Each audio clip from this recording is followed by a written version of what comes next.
Festividade de passagem de ano. A festa, a tradicional festa de... A Guardiã da Notícia. Saúde e beleza no Espaço Estrela. Para seus cabelos, brilho das estrelas, reconstrução, hidratação e, é claro, a famosa escova. Especialista em tricologia dos cabelos. Agende já a sua avaliação. 011 94933 1131. Rua das Figueiras, 2240. Bairro Jardim, em Santo André. Espaço Estrela. Saúde e beleza para os seus cabelos.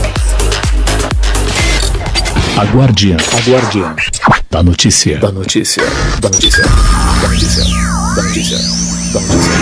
Você já treinou em uma academia onde todo o seu time é formado por guerreiros? Loyalty Team Martial Arts, Jiu-Jitsu, Equipe in Fight, Mestre Lourenço Filho, Muay Thai. E para aqueles que desejam perder as gordurinhas, definir o shape, treinamento funcional. Avenida Rio Branco 522, Mauá. Loyalty Team Martial Arts. A sua mente e o seu corpo conectados na mesma vibração. A Guardiã da Notícia apresenta Tempo e Temperatura. CGE, Consórcio Intermunicipal Grande ABC. Oferecimento. Veloz, a sua conexão. Ouvintes da Rádio Guardiã da Notícia, aqui é Edgar Brandão, secretário executivo do Consórcio Intermunicipal Grande ABC, direto do nosso CGE-ABC, com a previsão do tempo para o dia 17 de julho de 2020, Dia de Proteção às Florestas. Nesta sexta-feira haverá muita nebulosidade, porém sem previsão de chuva, com ventos de fraca intensidade. A temperatura será com mínima de 11 e máxima de 23 graus, na região do Grande ABC. Amanhã, sábado e no domingo, a situação não deve se alterar muito, com o sol aparecendo ao longo dos dias, com mínimas de 12 e máximas de 25 graus. Atenção! Nessa semana ocorrerão anúncios nas prefeituras do Grande ABC com maiores flexibilizações, em especial em parques públicos e áreas de lazer. Você deverá ter atenção às publicações de decretos no site das prefeituras. Para quem tem mais de 60 anos e portar comorbidades, a quarentena no estado de São Paulo ainda está mantida. É fundamental que você só saia de casa se for de extrema necessidade. O isolamento social ainda é a nossa vacina. Portanto, fique em casa. Se precisar sair, use máscara. É obrigatório. E a falta acarreta multa. Tempo e temperatura. CGE, Consórcio Intermunicipal Grande ABC. Oferecimento. Veloz, a sua conexão.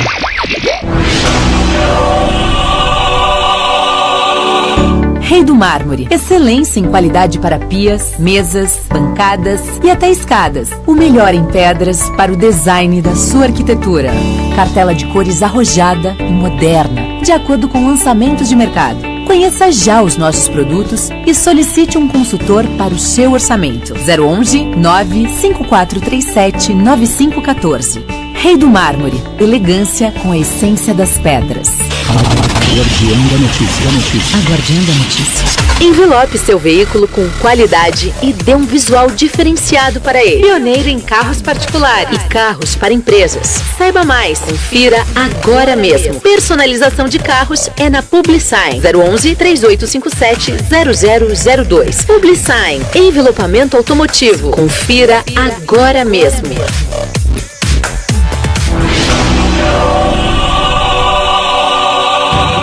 Veloz. Velocidade e estabilidade. A fibra ótica nunca esteve tão perto de você. E Veloz para sua empresa. Link dedicado, link temporário, provedores e muito mais. Cobertura dinâmica e rede própria. Veloz. 011 4610 0000. Veloz. A sua conexão. A Guardiã da Notícia. Você já pensou como enfrentar períodos difíceis? Aprenda a mudar os seus hábitos. Inteligência emocional. Reprogramação de mindset. Com o especialista em neurociência e psicologia positiva, Rubens Barreto. Deep Learning Institute. Para você encontrar a sua melhor versão. 011 97721 9483. Deep Learn Institute. Guardiã da notícia.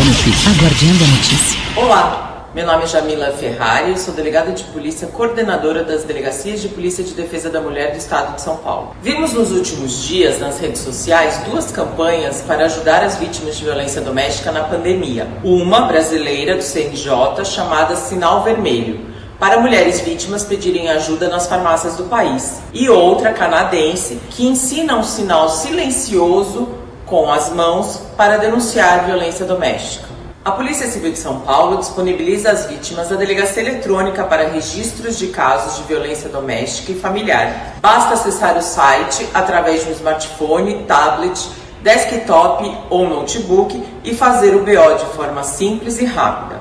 Não se cale, denuncie sempre, você não está sozinha. A Guardiã da notícia. Rei do Mármore. Excelência em qualidade para pias, mesas, bancadas e até escadas. O melhor em pedras para o design da sua arquitetura. Cartela de cores arrojada e moderna, de acordo com lançamentos de mercado. Conheça já os nossos produtos e solicite um consultor para o seu orçamento. 011 95437 9514. Rei do Mármore. Elegância com a essência das pedras. A Guardiã da notícia.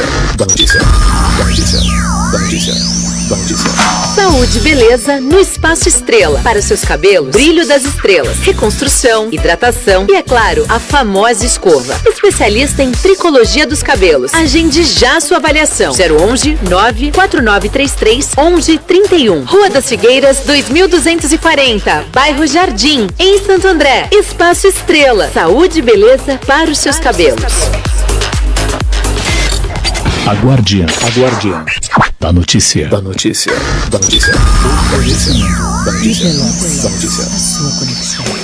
Agora, na Guardiã da Notícia, Arquiobras, com Paloma Bedani. Arquitetura, urbanismo, design de interiores.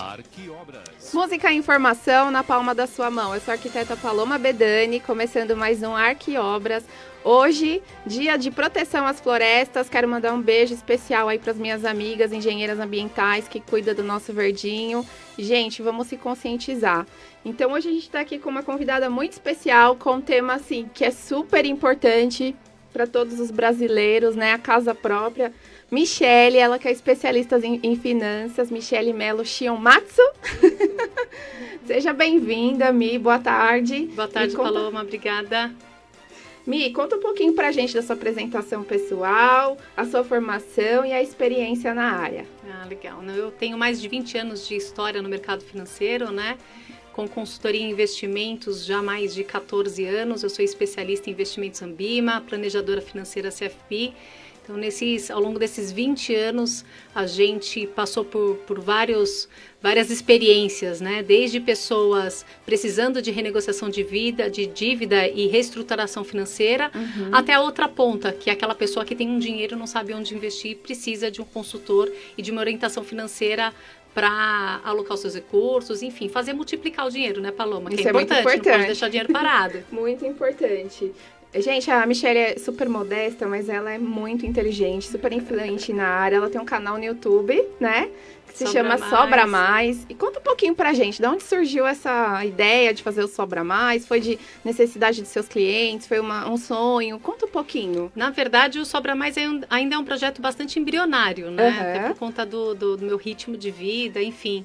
Mas a ideia do Sobra Mais surgiu principalmente pelo fato das pessoas mais próximas, amigos e familiares, pedindo, né, ajuda e orientação. Seja de um lado, orientação com relação ao planejamento financeiro, né, essa reestruturação familiar das finanças, né, que é um tema ainda bastante difícil na realidade do brasileiro, né? É uma carência, né? Essa questão de finanças, né? A educação financeira, desde a da pré-escola até na faculdade, enfim, ainda existe essa carência, existe esse gap. Então, e por outro lado também, algumas pessoas sempre me procurando, me dá uma dica, onde eu coloco meu dinheiro, o que eu faço agora, como eu começo a investir, preciso ter muito dinheiro para investir, eu posso começar de pouquinho. Então, por conta dessa necessidade, né, eu criei o Sobra Mais, como eu falei, é um projeto bastante embrionário, mas a ideia, como eu tenho muita experiência na área, a ideia é fomentar esse assunto de educação financeira com muita responsabilidade e orientação, realmente, do que faz sentido no mercado financeiro nesse momento. Legal.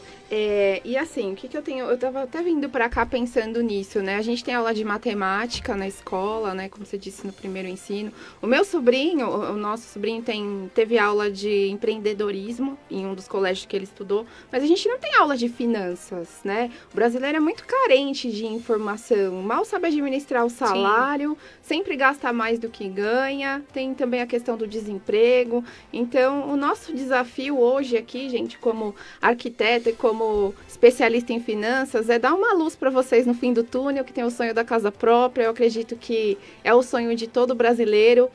Nós do setor fizemos uma pesquisa, né, com alguns consultores que eu tenho parceria, e a gente descobriu que muitos... assim, primeiro que não é cultural do brasileiro contratar arquiteto. Ele não tem essa mentalidade que ele precisa, né? Não precisa de arquiteto, deixa que eu faço. Mas se tem dor de dente, vai no dentista.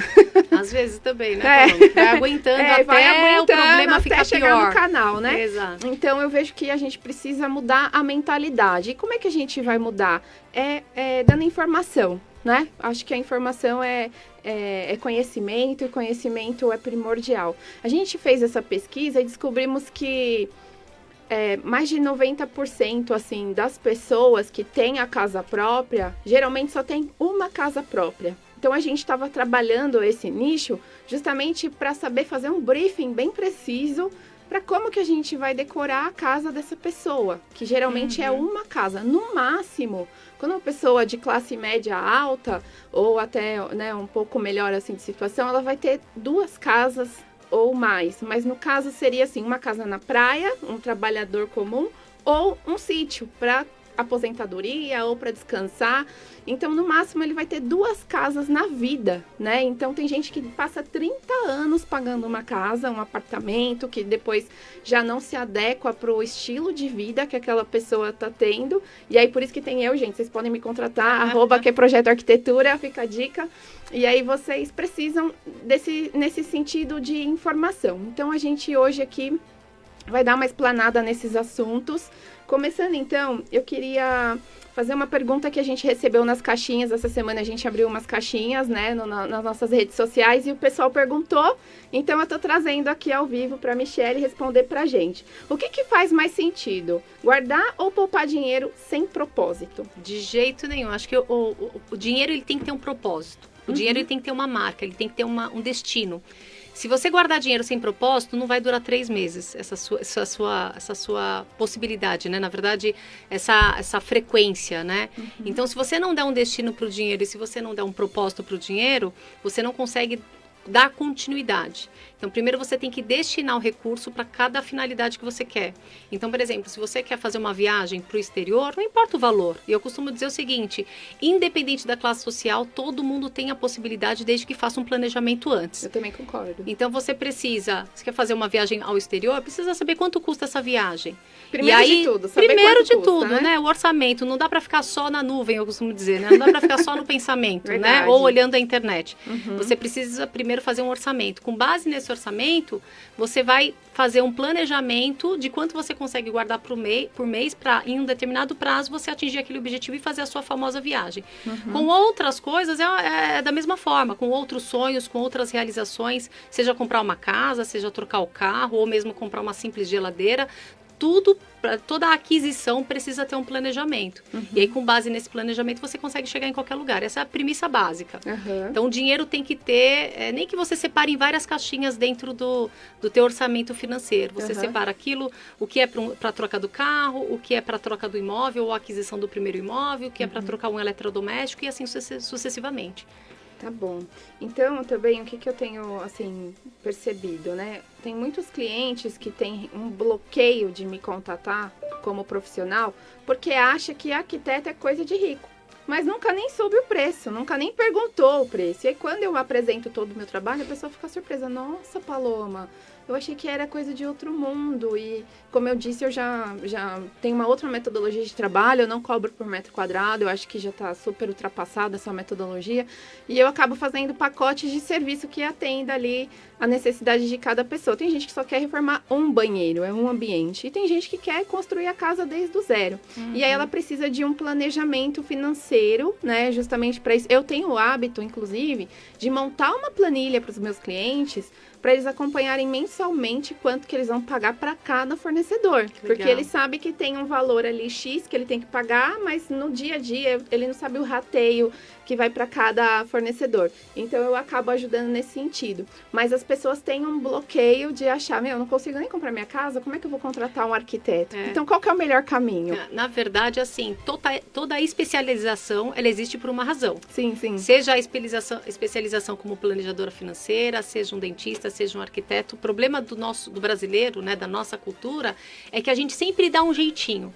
E aí o jeitinho custa mais caro depois. É verdade. Então, por exemplo, você deixa de ir no consultório dentário que a gente estava falando no início, para fazer as suas revisões periódicas, uma limpeza, dar uma olhada como é que estão as coisas. Isso é recomendado a cada 6 meses. Você não faz. Aí você só faz quando você se encontra numa situação onde tá com uma dor de dente. E aí a coisa fica muito mais cara. É melhor prevenir do que remediar, não é esse o ditado?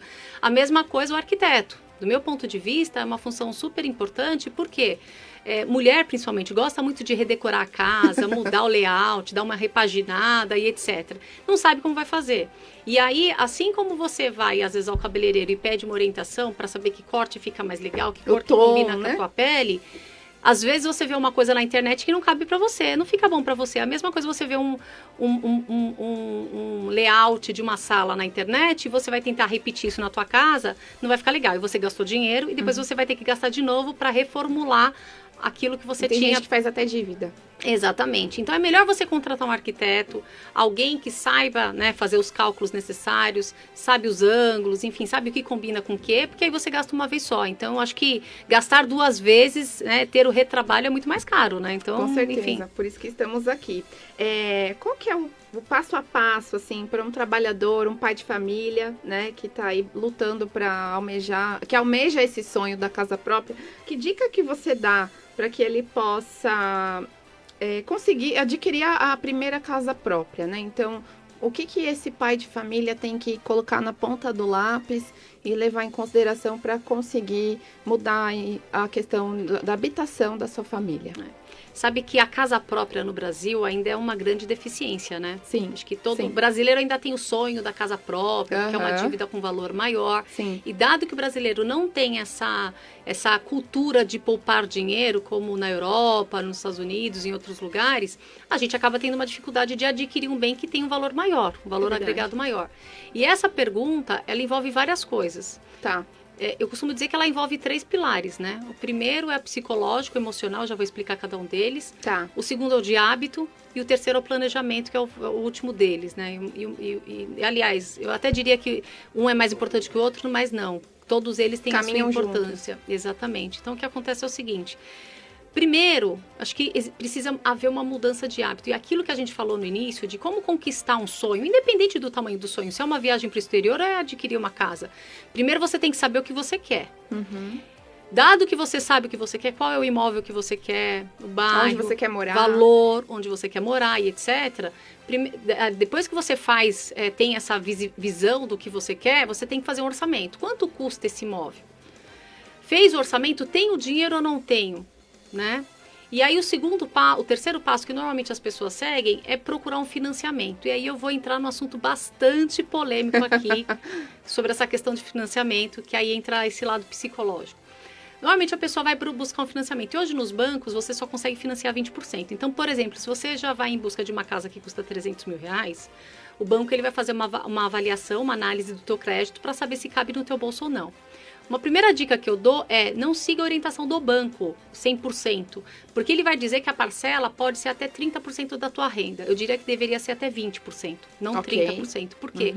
Porque do total que a gente tem de despesa fixa, dentro de um planejamento que eu sigo já há bastante tempo, uma metodologia... Que funciona, né? Que funciona, né? Assim, que não vai dar tempo da gente contar a história de vida aqui, mas funcionou para mim, para minha casa, para minha família. O ideal... na hora que você vai fazer uma reformulação, talvez você não consiga, mas o ideal é de, no mínimo, você ter destinado para despesa fixa, que é conta de água, luz, telefone e a prestação da casa, 60% do teu orçamento. Os outros 40% é reserva de emergência, é o valor que você vai destinar para um outro sonho. Lazer, né? Se pagar, gastar um dinheiro com qualquer coisa, sem dar satisfação pro marido, sabe, Paloma? Sei, é aquele dinheiro que você vai separar assim, esse eu não vou dar satisfação pro meu esposo, esse daqui eu vou gastar do jeito que eu quiser, e ele também.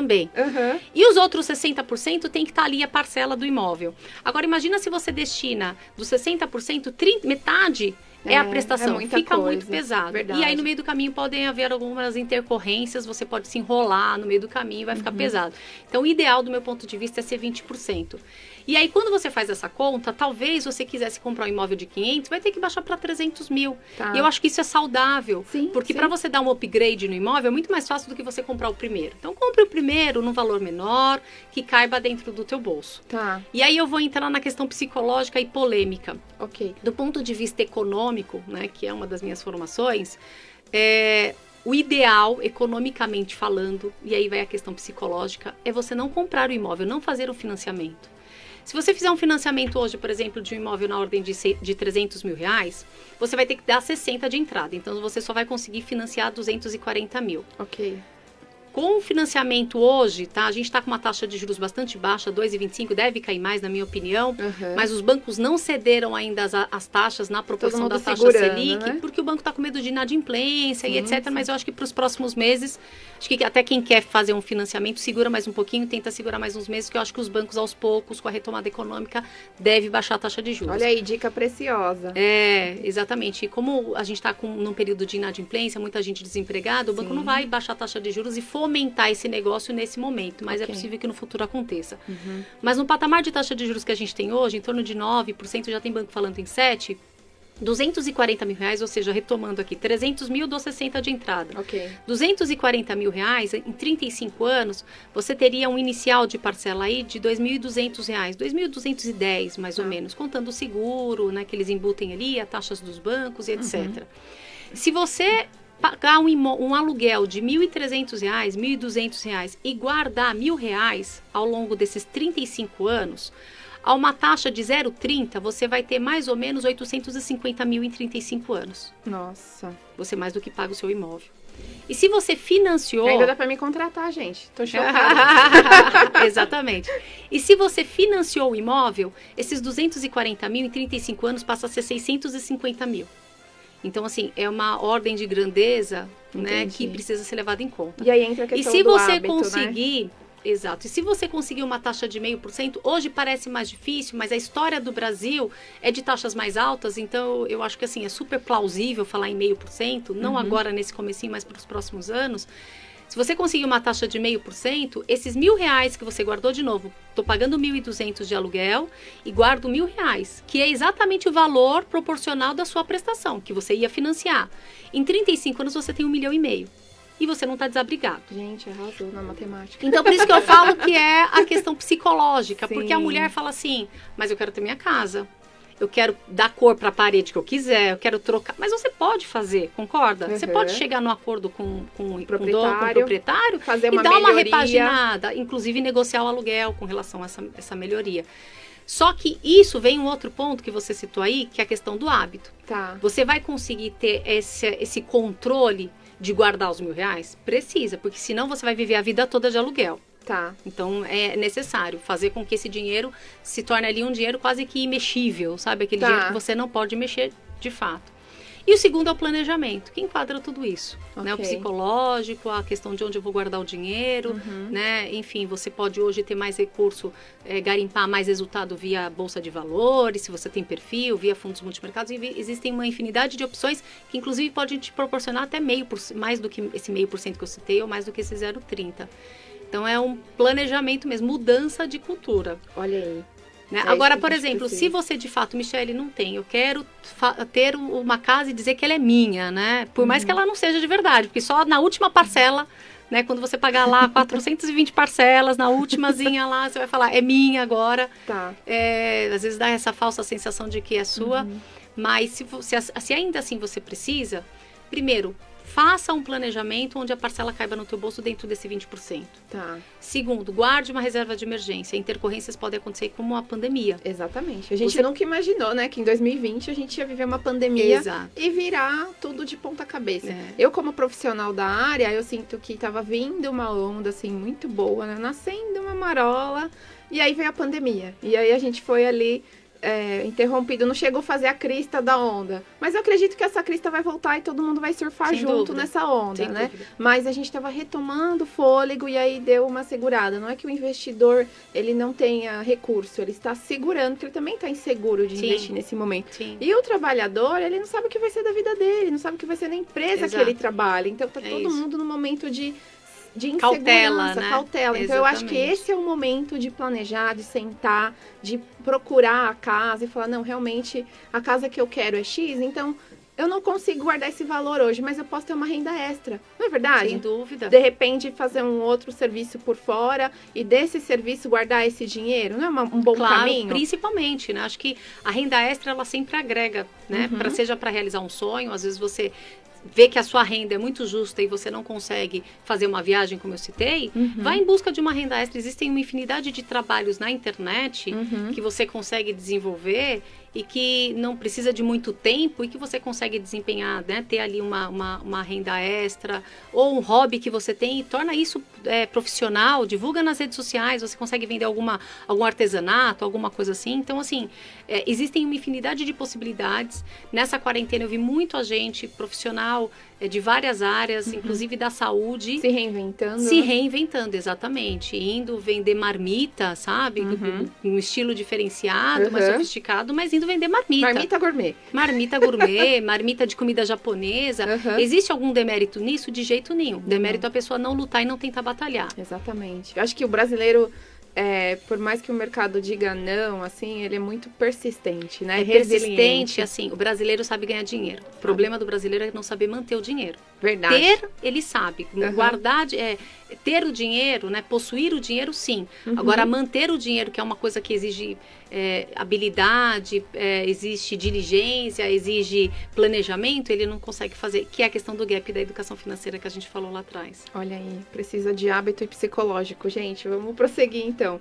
Então, vamos supor que esse pai de família seguiu esses planos e tá ali, né, tentando manter essas dicas preciosas que você deu. Qual que é o passo a passo para ele não se enrolar depois com a finança da casa, a prestação, filho, aí o filho fica doente, e aí o filho quer uma bicicleta? Como que é a dica que a gente pode dar para o longo desse período do planejamento, esse ouvinte não se perder, né? Paloma, acho que assim, de novo é a palavra do planejamento. Eu vou falar ela do começo ao fim aqui, eu espero não ser chata, né? Falando planejamento, eu também planejo tudo. O tipo fantasma, obra, né? A pessoa vai ter um pesadelo com esse, né? O planejamento vindo atacar ela de madrugada.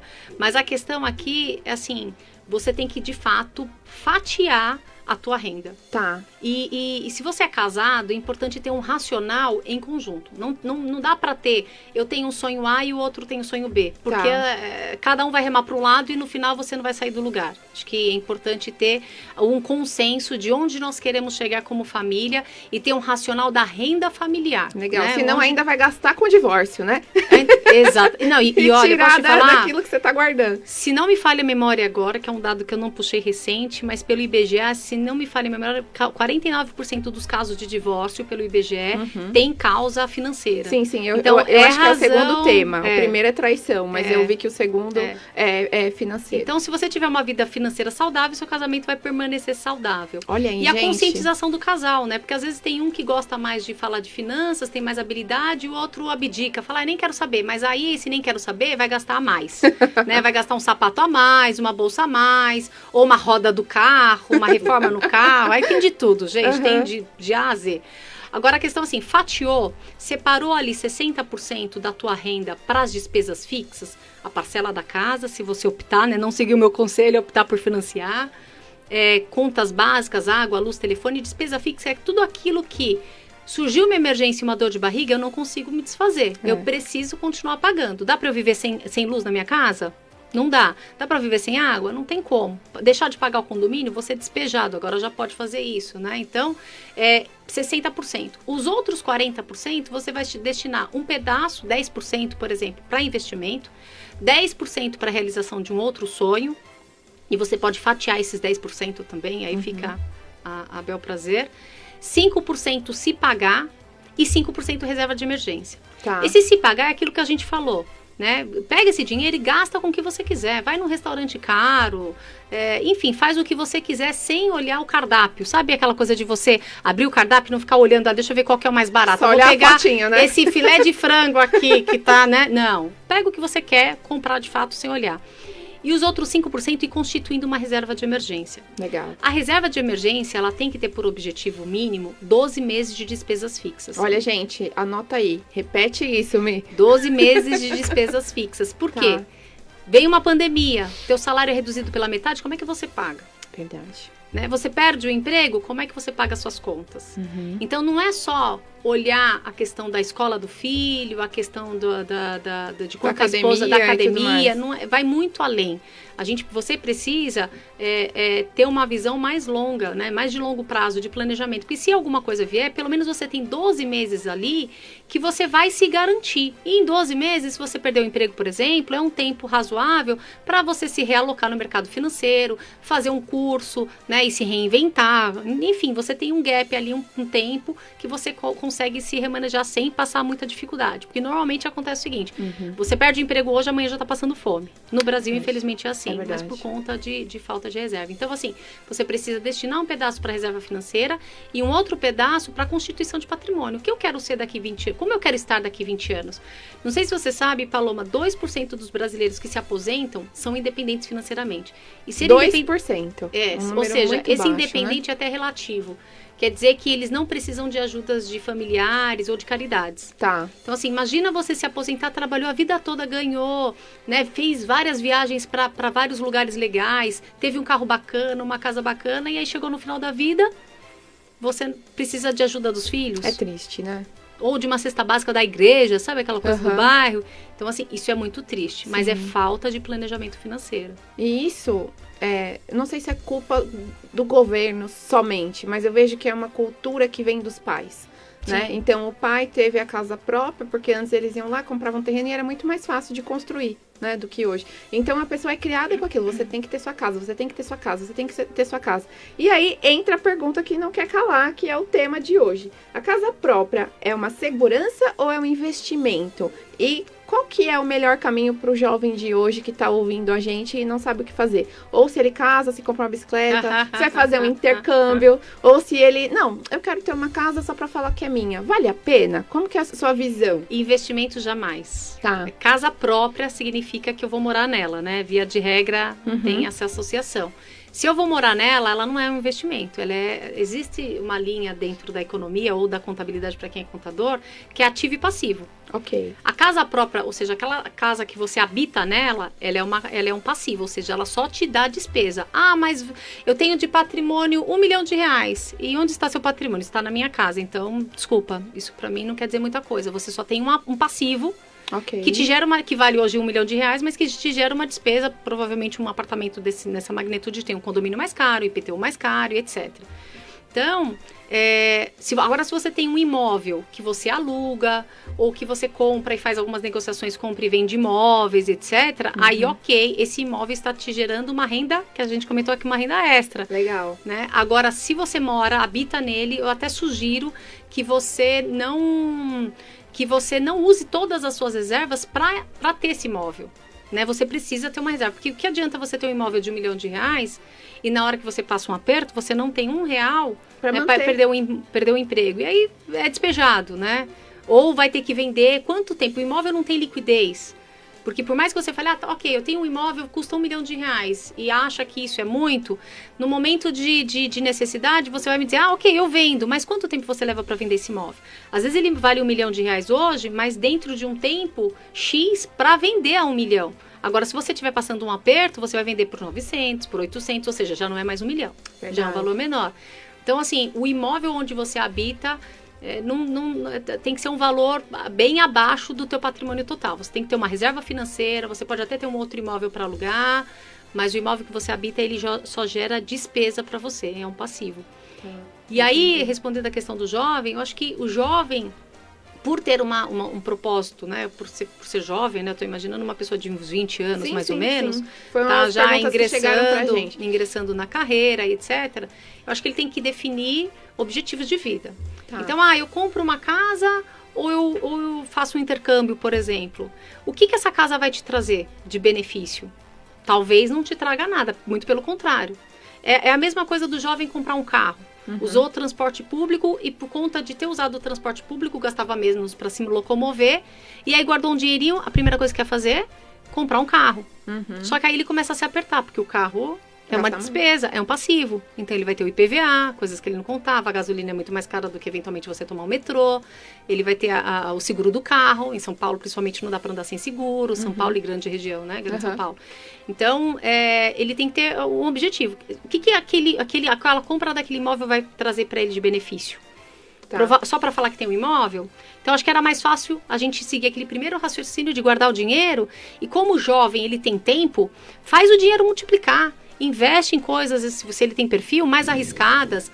Sabe, Paloma, que eu vi uma análise ontem muito engraçada. Uma pessoa que entrou num financiamento em 94 de uma habitação, de uma casa, e fez um financiamento, agora eu não me lembro o valor exato da análise, ele hoje está quitando a casa dele e tem uma casa.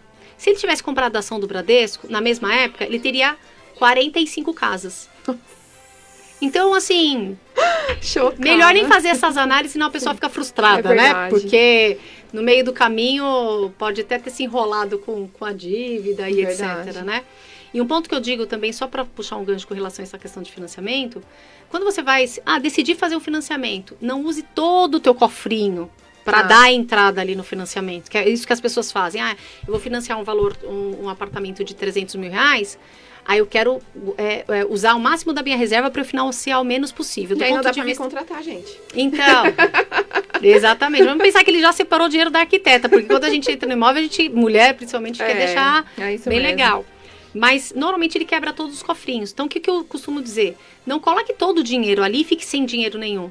Porque se, de novo, acontecer qualquer intercorrência na economia, você está sem uma reserva financeira. Então, você precisa dar a entrada ali, o valor que você quer dar, enfim, de entrada, né? Para ficar com uma parcela mais aderente ao teu bolso.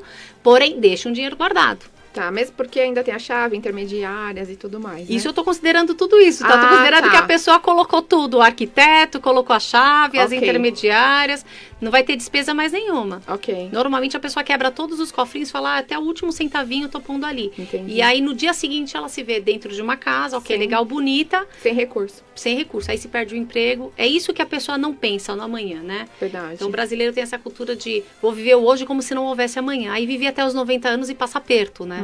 Então, é uma mudança realmente de cultura. Usando essa conta que você está fazendo, eu queria até dar uma explanada aqui para os ouvintes, falando da nossa realidade de mercado. Então, 300 mil esse imóvel que a gente não está financiando, ok, gente? O valor para a gente fazer a decoração desse imóvel é de 40% em cima desse valor. Se você quiser deixar ele bem bacana, a decoração, com melhor piso, revestimento. Agora, se você quiser deixar ele com uma cara de loja Casas Bahia, por exemplo, dá para fazer também. Nada contra, tá, gente? Só tô falando o estilo. E aí, a gente pode trabalhar em cima de 20%. E o valor do projeto, em cima desse valor desse imóvel, é de 2%. Para contratar o arquiteto e fechar o projeto. Então, vale a pena. Só tem que se programar e colocar isso no planejamento. Porque senão você vai ter ali uma casa que você fica sempre olhando, poxa, não gosto daquilo, aquilo ali podia ter mudado. Então, só dando uma pincelada ainda sobre o assunto, 2% então para decorar esse imóvel e 40% você vai gastar a mais com tudo. Então, tem que colocar isso também na ponta do lápis para planejar. E outra, eu acho que assim... Eu que te conheço, tenho algumas amigas arquitetas também, a gente sabe quanto a casa, além de bonita, ela tem que ser funcional. Com certeza. E existem coisas que a gente não pensa. E agora, nessa época de home office, todo mundo tá pensando o que a casa, né, precisa mudar para ela se adaptar à minha realidade, eu poder adaptar um escritório, ou a criança poder ter aula no quarto. Às vezes não tinha uma escrivaninha, não tinha um ambiente ali razoável, saudável para ela poder desenvolver, né, as questões escolares, etc. A cozinha tá bombando. Todo mundo virou Masterchef. Todo mundo virou Masterchef. Então, e mesmo a cozinha também. Você precisa ter um layout que seja funcional, que seja prático também para o dia a dia. Sabe que no meu primeiro imóvel, Paloma, eu passei por uma situação onde eu fiz toda a marcenaria e depois que ela estava pronta, no dia que o marceneiro terminou de instalar, o meu marido resolveu trocar a geladeira que era novinha, né? Isso quase deu uma DR em casa, né? Porque imagina eu, planejadora financeira, trocar uma geladeira sem pensar antes, né? Ele só avisou que comprou. E aí a geladeira era aquela de 2 portas e a anterior era de uma porta só. Eu falei, não vai caber. Hoje, assim, né, a gente pensa, fala, poxa, aí tinha que fazer uma das adaptações na marcenaria, porque uma é mais larga e outra é mais alta, uma é mais baixa. Então, assim, não pensar faz você gastar de novo. Exatamente, aconteceu inclusive, eu estava fazendo um projeto de uma residência, né, de alto padrão, e o cliente falou, eu quero aquela geladeira de 2 portas que abre assim, cabe tudo. Eu, olha, essa geladeira que você quer específica custa R$12.000. Posso continuar? Aí ele ficou quieto. Aí eu continuei ele, não, Paloma, ó, vamos fazer o seguinte, R$12.000 numa geladeira é muito dinheiro, vamos colocar uma geladeira inverse? Falei, tá bom. Que vai refrigerar igual. Aí eu falei, vamos fazer o seguinte, eu vou deixar o tamanho programado para a geladeira do seu sonho. E aí você coloca a inverse, depois você compra tudo. Quando sobrar, depois você viajar, reformar tudo, aí você coloca a geladeira do seu sonho. Pode ser, nossa, melhor ainda. Mas a gente pensou nisso que junto. Vai dar uma folga financeira também, dá um fôlego. Exatamente. E a gente pensou nisso junto, porque senão depois a geladeira não ia entrar, porque a dimensão é diferente. E ele falou, nossa, não tinha pensado nisso. Fazer o projeto, chamar o marceneiro de novo, e gasta de novo. Exatamente. Então, assim, essas particularidades, essas pequenas coisas, parece que não, mas acontece com muita frequência, né? Muita. E aí é o que eu te falo, um bom planejamento e a orientação de um profissional por trás vai te ajudar a economizar. Às vezes a gente acha que poxa, vou ter uma despesa a mais, né? E deixa que eu faço, eu entro lá no Pinterest, né? Entro no Pinterest, resolvo a minha vida. É isso e aí mesmo. Você vai colocar tudo que tá no Pinterest na tua casa, e não vai gastar e não vai já entrar. Aconteceu também, por exemplo, ainda falando de geladeira, que não passou na porta. Não passava na porta, não cabia no elevador, teve que fazer içamento, gastou mais. Então, assim, parecem pequenas coisas, mas se a gente pensar a médio prazo, eu poderia muito bem colocar uma geladeira menor e falar assim, depois ele me chama, eu faço outro projeto melhor para mim, mas não vai resolver o problema. Exato. E a minha função como profissional é resolver problemas através de projeto de arquitetura, não criar problemas. E, gente, um apartamento com a mão de arquiteto é outro apartamento. Não é porque você certeza. Tá aqui na minha frente, não, mas é que, assim... Valoriza, né? O morar. Sabe que eu tava conversando com uma outra arquiteta sobre um imóvel que eu tenho, e aí eu falei assim, poxa, acho que eu vou vender, ganhar um dinheiro, pensando, né? E aí ela falou uma frase pra mim, ela não é do mercado financeiro, tá? Ela é arquiteta. Ela falou, Mi, se você investir X mil reais nesse imóvel, imagina que você vai vender X mil reais mais caro, porque ele vai valorizar. Então, assim, não é que você tá perdendo dinheiro, você tá valorizando. Eu falei, nossa, você é boa vendedora, né? Conseguiu me convencer. Mesmo. E pra me convencer a gastar mais, É verdade, eu sempre falo isso. A gente tem um olhar e dependendo do acabamento que a gente coloca ali, a gente valoriza, né? E ela, inclusive, teve um fato que ela morava num apartamento mega decorado, enfim. E aí um cliente dela falou, quando você for vender, eu quero do jeitinho que tá aqui. Então, às vezes, a coisa fica tão bonita que a pessoa entra e fala, eu não vou mexer em uma lâmpada, eu quero exatamente como tá. Eu tenho ex-chefes que aconteceram isso. Ela tava sempre dando upgrade na casa dela e ela vendia pros clientes. ela comprava um melhor e vendia aquele pro cliente e foi dando upgrade. Então, assim, tem para todo mundo, né? Voltando aqui, então, quais as ferramentas e hábitos que a gente pode deixar de dica para os nossos ouvintes que eles podem usar para aprender a administrar o seu dinheiro a partir de segunda-feira? Para pensar no final de semana. Primeira coisa é saber onde é que você tá. Ok. Nesse planeta, né, chamado finanças. Ok. As pessoas contam assim, você fala assim, quanto que você tem de despesa fixa? A pessoa pensa, aí ela começa a puxar, né, do extrato da conta bancária, enfim, algum arquivo que ela não sabe de cor. E eu acho que, assim, uma vida financeira bem organizada, você tem que saber quanto que você tem de despesa fixa. Tudo Fixo é fixo, é todo mês, tem que estar na ponta da língua. Então, se você também não tem uma boa memória, no mínimo tem que ter anotado isso. Então, eu chamo isso de raio-x financeiro. É colocar ali quanto que eu gasto de água, de luz, de telefone, de condomínio, etc. Com base nessas despesas que eu não consigo, que é, como eu falei, né, os gastos básicos, que eu não consigo me desfazer, eu subtraio quanto que eu ganhei. Então, se eu ganho 10 mil reais e eu tive lá de despesa fixa, sei lá, da ordem que eu falei, né, 6 mil reais, sobrou 4 mil. Ok, o que que eu vou fazer com esses 4 mil reais? Então, acho que o primeiro ponto é fazer esse raio-x financeiro. Onde é que eu estou? Se a pessoa não tem habilidade com uma planilha de Excel, porque às vezes a pessoa se restringe, cria uma barreira, porque tem que colocar numa planilha de Excel. Não tem necessidade. Usa um bloquinho, um caderninho, uma anotação no celular, um bloco de notas no celular. Porque no final, você, assim, da forma como você se organizar, qualquer jeito serve. O importante é você fazer uma conta de mais e menos. O importante é estar ali à vista. Tá ali à vista, exatamente. E aí, com base nessa sobra, nesses 40% ou 20% ou 30%, dependendo do denominador que você chegar, você sabe que é aquilo que você tem que administrar. Então, quanto eu vou gastar de roupa no ano, ou no mês, ou no trimestre? Tá dentro daquilo. Legal. Tem que ter um planejamento também. Quanto eu gasto de vestuário? Se eu te fizer essa pergunta, nem vou fazer. Você sabe me dizer quanto você gasta de vestuário no ano? Ou de sapato? Não. Bolsa? Muito menos. Entendeu? Maquiagem, perfumaria. Então, essas coisas que a mulher gosta, né? Eu tô citando mulher porque a gente tá aqui numa conversa entre mulheres. Claro. Mas a gente precisa saber, precisa se planejar. Eu vou gastar quanto? Vou comprar sempre que eu fizer uma visita ao shopping, comprar uma blusinha? Ou eu prefiro separar um dinheiro e falar, agora eu vou repaginar o meu guarda-roupa? Eu acho assim mais fácil. Eu prefiro dessa forma, do que ter que anotar cada blusinha que eu comprar. Ok. Então, quando você faz esse raio-x financeiro, além desse raio-x, além de você detalhar as suas despesas, você detalha ali também, Paloma, quanto que você tem de despesa de longo prazo, que é o financiamento do carro e da casa. São porque às vezes você fala assim, eu tenho um carro que vale 100 mil reais e uma casa que vale 500. Então eu tenho 600 mil de patrimônio? Não. De dívida, esses 100 né? mil e esses 500 menos a dívida, aí você chega no valor que você tem de patrimônio. E nessa conta, às vezes a pessoa se surpreende negativamente, porque percebe que tem, mas não tem. Não valeu a porque pena. A dívida é maior do que o valor do bem, principalmente carro. Eu acho péssimo colocar muito dinheiro em carro, mas é uma conversa para um outro dia. Ok. Então é aquela história de tenho, mas não tenho. E outras pessoas se surpreendem positivamente. Por quê? Porque às vezes ela acha que ela tem um imóvel barato, sei lá, 300 mil, que é o valor que a gente está citando aqui, e um carrinho de 50, mas ela está melhor financeiramente do que aquela pessoa que mora num apartamento de 800 e tem um carro de 100. Olha aí. Porque o dela tá quitado, ela não tem dívida, ela dorme em paz, ela consegue fazer a viagenzinha dela todo ano, seja para onde for.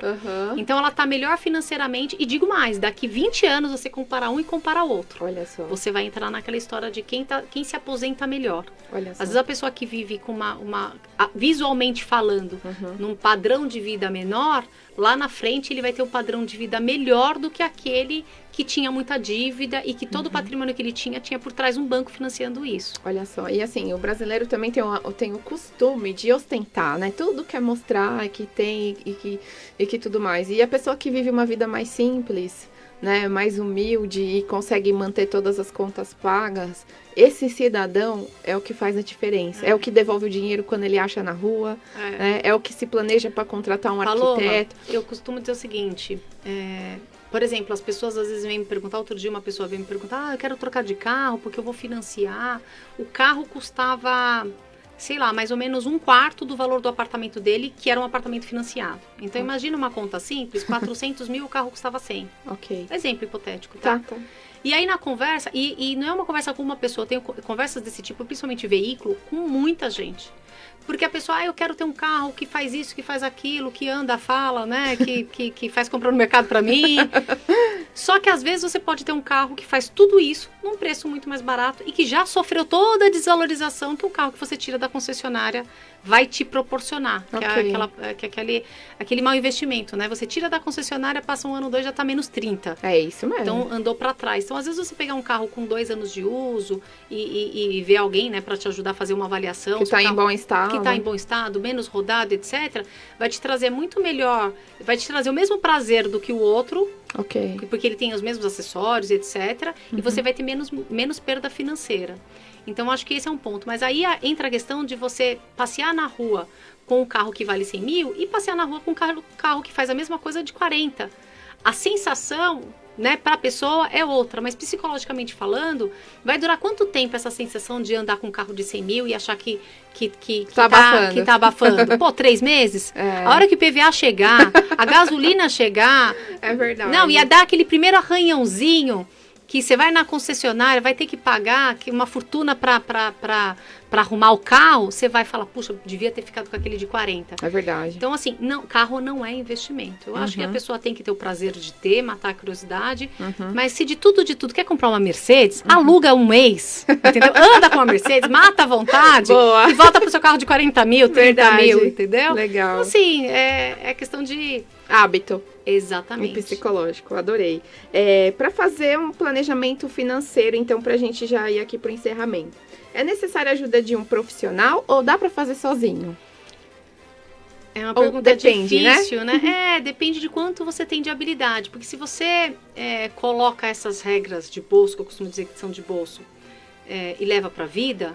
E você, por mais que você não seja da área de finanças, mas você tem um bom controle, você tem uma boa consciência financeira, talvez a parte de investimento e fazer o dinheiro multiplicar, você vai precisar, porque é um universo muito louco, né? Um universo que, assim, muda muito, né? Antes da pandemia a gente tinha um perfil, aí no meio Muito de março vivo, tinha né? gente perdendo 30%, 40%, 50% nos investimentos, é muito vivo, é um organismo vivo. Então, talvez essa parte de multiplicar o meu dinheiro, você precise de uma ajuda realmente de alguém. Pelo menos nos primeiros passos. Tá. Agora, organizar as finanças, se você tiver uma disciplina, fizer a sua anotaçãozinha, né, seguir essas regrinhas de bolso, eu acho que é tranquilo acompanhar. Agora, se não conseguir também, entra lá no Sobra Mais, a gente vai dando dicas. A É isso gente que eu tá ia aí pra falar isso também. agora, para você dar uma dica do Sobra Mais, pra gente já ir aqui pro encerramento. E eu também queria pedir um case de sucesso. Nesses 20 anos, no seu desafio profissional aí nas finanças, qual foi o maior desafio que você falou? Nossa, eu achei que eu ia levar o cara à falência e na verdade eu consegui reverter a situação dele financeira. Paloma, eu que converso com pessoas que têm muito, muito, muito, muito dinheiro, a gente vê de tudo, né? O quanto a gente não tem, né? Mas assim, eu vejo que assim, o quanto a história de vida deles acrescenta. Eu gosto de sentar e ouvir a história. Eu gosto de quando a pessoa me conta como é que ele ganhou dinheiro, como é que ele começou do zero, eu gosto. E já vi muita gente quebrando também, isso é muito normal. Mas eu vou citar um case de uma amiga muito querida. Um dia ela chegou na minha casa, nós ficamos até 3 horas da manhã.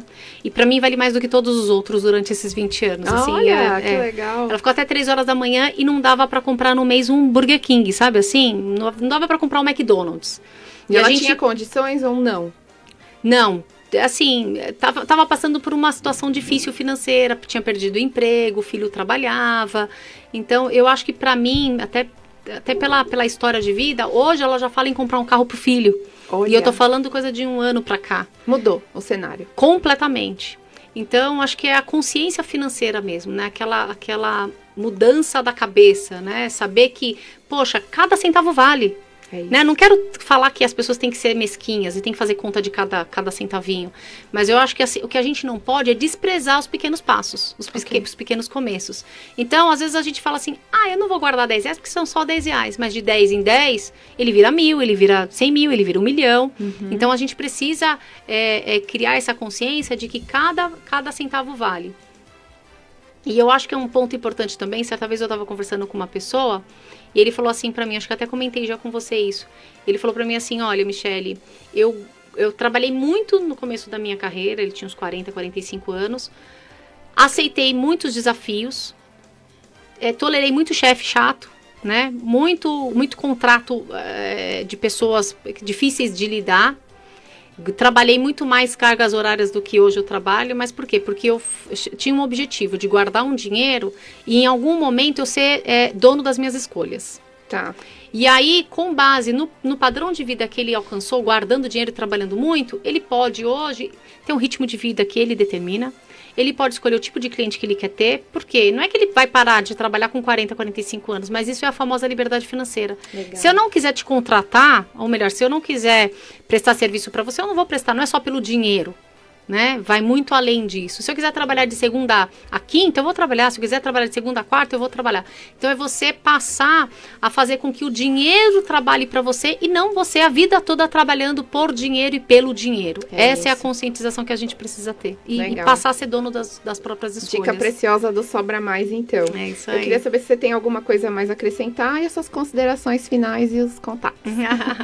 Então acho que basicamente, acho que eu falei bastante aqui. Não, muito precioso, gente, cada dica importantíssima. Eu acho que o brasileiro, ele vive, como eu disse, né, um dia como se não houvesse amanhã. Ele não pensa que daqui 10 anos ele pode estar, às vezes é um profissional autônomo, pode não estar trabalhando, pode infelizmente ser acometido por um acidente ou por uma doença e ficar acamado, depender de pessoas, não ter dinheiro, ficar num abrigo, sei lá, tem uma infinitas possibilidades. Então, essa visão de longo prazo a gente precisa desenvolver. Onde eu estou hoje e com base no que eu estou hoje, isso tanto do ponto de vista financeiro quanto de carreira. Onde eu quero chegar? Se eu sou um vendedor de uma loja, onde eu posso chegar? Como é que eu faço para chegar a ser um gerente? Ser o dono da loja? Por que não? As pessoas conseguiram isso com essa visão. Sim. E tá bom, e além disso, dessa questão profissional, se eu ganho R$1.000 hoje, quanto que eu posso guardar? Guardo 100 por mês? Guardando 100 por mês ao longo de 30 anos, quanto que eu vou ter? É importante a gente fazer essa conta e ter um objetivo. Legal. Olhar pra frente. Sem propósito não dá, né? Sem propósito não dá. Tem que ter um propósito. Porque se você não dá um propósito, você guarda R$1.000, R$2.000, daqui a pouco você está gastando com qualquer futilidade que aparecer na tua frente. Verdade. E aí, à medida que você vai garimpando isso, guardando e fazendo a tua reserva financeira, você vai chegando cada vez mais perto de ter essa liberdade financeira que eu citei desse rapaz. Tá. E aí você, à medida que você tem um patrimônio ali financeiro, você não vive mais sendo explorado, vamos dizer assim, pelo dinheiro, né? Por trabalhar por dinheiro. Aquela coisa de trabalhar e para pagar as contas. É muito chato isso, trabalhar só para pagar as contas. Chega 10 dias antes de você receber, você já está sem grana de novo. É verdade. Então você tem que trabalhar e fazer o dinheiro trabalhar para você. À medida que você faz isso, você vai tendo tanto controle, né, da situação, que você domina toda a situação. E aí você vai para onde você quiser, faz o que você quiser da sua vida. Acho que isso é o mais importante. Legal. Uma vez você falou uma coisa para mim que é verdade. Você começa a guardar dinheiro, você cria um hábito e vira prazer, né? Começa a ser um prazer e ver o zero aumentando ali, o cofrinho engordando.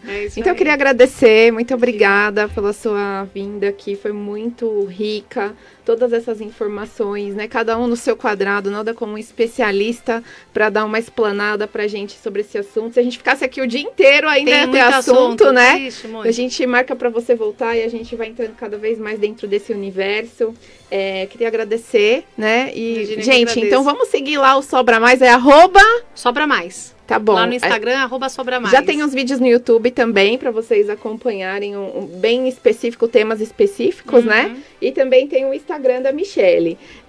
Esse foi o Arquiobras. Estamos encerrando e na semana que vem a gente tem aqui mais uma participação muito especial falando desse universo aí da arquitetura e afins. E uma boa tarde a todos. Obrigada, Paloma. Boa tarde.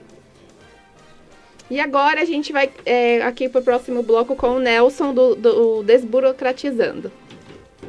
Eu não tinha entendido somente.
Boa tarde. Nós vamos, na próxima sexta-feira, das 14 às 14h30, um novo programa em Aguardando a Notícia, Comunix. Então, o que seria Comunix? Seria respostas por profissionais da área de engenharia e arquitetura, respondendo todos os problemas que o cara recém-formado tem. Se você tiver no carro, você conecte no Bluetooth para poder acompanhar nosso programa. É isso. Só. Oferecimento Iveloz, a sua conexão.